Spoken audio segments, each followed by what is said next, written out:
Well, let me say this much. First of all, I was an attorney in Washington, D.C. at the U.S. Department of Commerce for about 7 of the 9 years that I was on the East Coast after I graduated from Tulane Law School. I worked in the United States Patent and Trademark Office. I worked primarily in the trademark section, but had some inter-involvement with patents a good bit.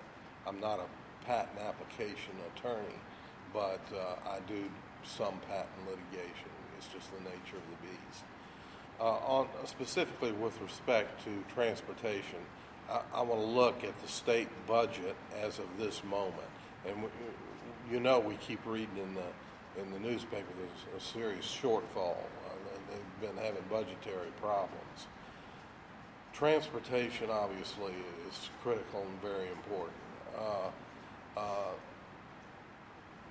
What I'm concerned about, and I know Joe over here mentioned was in the gas industry, is I was reading in the Wall Street Journal that Goldman Sachs the other day said the price of oil could go down to $20 a barrel.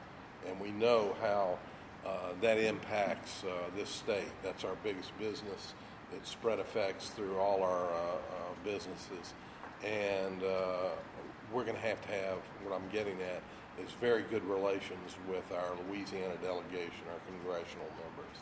We're going to have to look to Washington to back up our economic situation, our legislative situation, if we have as severe a shortfall as the marquee firm in Manhattan, Goldman Sachs, says we're going to have next year.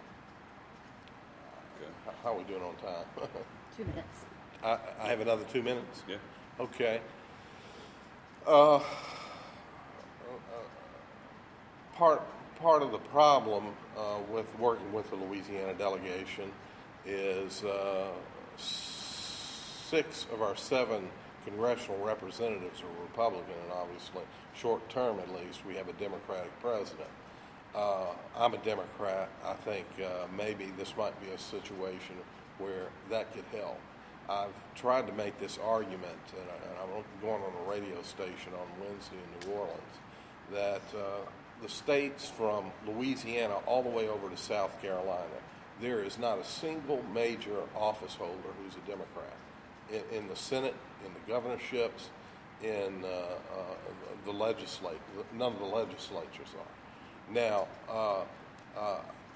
however, other parts of the country are, in my observation, New York and California, huge populations are going Democratic.